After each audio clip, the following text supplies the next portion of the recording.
Doing a full install today here on a customer in Shelbyville. Give you guys a glimpse of what we do on our installs. Coming in here, Dalton doing a real good job coming in.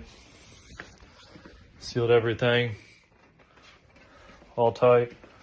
Whoa, whoa, whoa, whoa, whoa, whoa, whoa, whoa! What are you doing here with the coil? I'm doing what your contractor should be doing. See, the installation is the most important part of a new system purchase, and who installs it makes the biggest difference. What we're actually doing here is removing the side drain pan. These systems come from multiple positions, so if they're not properly adjusted, you're actually losing some of your airflow. In fact, if you want to come in here, I can show them the difference. See, most contractors just leave this side pan in. You can see that tiny little gap for airflow, so you're not getting nearly the performance that your system could get or the efficiency that your system could get, because little installation process is just like this. So we actually take these coils out and we prep the system the right way, and this is just a small look into the big process of our proper installs here at Air Support.